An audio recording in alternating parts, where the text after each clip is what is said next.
Welcome back. Party politics now, and essentially a two-horse race between Athol, Trollip and Helen Zille for the position of the DA Federal Executive Chair. James Selfe stepping down to head the party's governance unit, but that's not all the council has had to deal with or will deal with this weekend. The Chief Executive Officer of the party, Paul Bowie, has resigned. Let me take you live to DA headquarters in Bruma here in Johannesburg. Govan Whittles, good afternoon to you. So first of all, any specific reaction to this announcement of the Chief Executive? Is this at all going to impact on this weekend's council meeting? Well, the Democratic Alliance saying that there won't be any material impact on the council meeting, and they foresee that the meeting would be able to progress smoothly. Of course, we do know that the Federal Council in itself does have the power to remove the CEO, and from what we understand, the reported recommendations of the review of the DA's election performance states that Bowie should resign as CEO of the party. So he's resigning just before this Federal Council meeting, and the DA also denying that he will be handed a top job in the city of Cape Town. Spokesperson Mabina Siabi saying he doesn't know anything about that. On a broader scale, how much of a fight is brewing this weekend? Well, it is certainly a fight, Jeremy, and it seems as if the opposing sides are sticking to their guns ahead of this weekend's crucial council meeting. As you said, it's essentially a two-horse race between Athol, Trollip and Helen Zille. Let me bring in now John Moody. He's the DA's Gauteng leader, to talk about the significance of this weekend's meeting. Mr. Moody, how important is this meeting for the future of the DA? Well, I think that the project of saving South Africa is important to us all.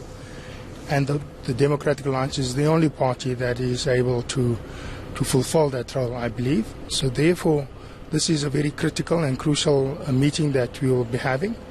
After every election, we have a review of our performance. In 2019, our performance wasn't as well as what we would have hoped it to be, and therefore we brought in an external panel to have a look at what went wrong, what went right, and for them to make recommendations to us. And of course, we will be deliberating upon those recommendations. Of course, another thing is that we have the resignation of James Selfe as the Federal Council Chair, an extremely important position within the party, and that will be contested on Sunday as well. Of course, looking at these two items on the agenda, they obviously have the context of the calls for the leader of the DA, Mmusi Maimane, to resign, and the contest between Helen Zille, essentially, and Athol, Trollip, and two other candidates for the position of chairperson of the Federal Council. What kind of outcome are you hoping for on these two issues? Well, Mmusi has made it very clear immediately after the elections that we should be looking at early congresses so that we can regroup, mandates be renewed, and for us to move forward. So I'm hoping that what comes out of this deliberations over the weekend will be constructive, will be about us finding once more our common purpose and defining who we are. We haven't lost our core values. We haven't, and we haven't lost direction either. What I just expect is not for us to be navel-gazing and inwardly focused. I believe that the entire process of the review was for us to acknowledge where things are wrong, where things are right, correct what is wrong, improve on what is right, and for us to be refocused to move towards 2021.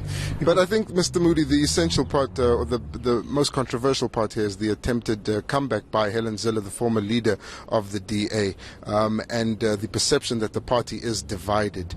What do you think of her attempt to come back and now serve essentially as the second in command to Mmusi Maimane? Well, firstly, I'd like to say that we'll always have factions within parties, but I don't believe that we are divided to the point where we will fracture.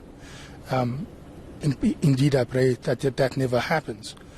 Helen is a member of the party. She has a right to avail herself to serve in whichever capacity she so hopes to do. Personally, I don't believe that it was a good idea for her to do so.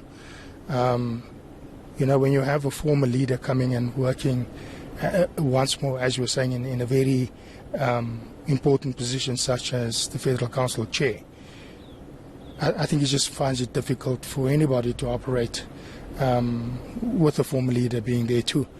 So personally, I don't subscribe to that idea, but she has her rights to stand, and I will support that right, and I will protect that right. Thank you so much.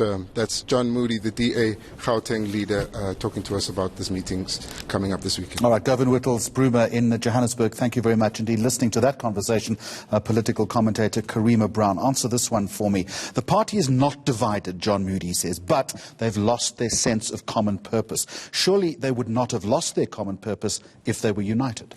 Absolutely, but I mean, that is politics speak. What is significant for me from that interview that was just done with Mr. Moody is that Mr. Moody has thrown his hat in Mmusi Maimani's ring. That is very clear. He's made it absolutely clear that whilst it's Helen Zille's right to return to party politics, having a former leader in such a powerful position as the federal chair would put the leader of the party in a difficult position, because the party would essentially have two leaders leading it, and these two leaders seem to be irreconcilable with each other. In spite of the fact that Helen Zille has said in previous interviews that if she gets the job, she is there in a support or an auxiliary capacity to the leader.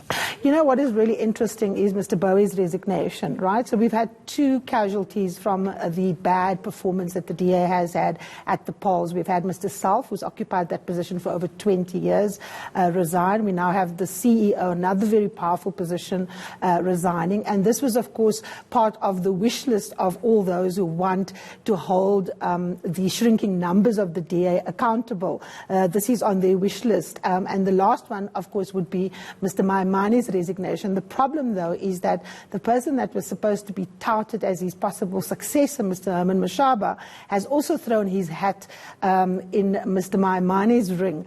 So it's going to be very difficult to see, who exactly, if they want Mmusi to go, who exactly is going to replace him. I think what they're trying to do is to make Mmusi the protege again. But can the leader of the party really be the protege of the federal chair?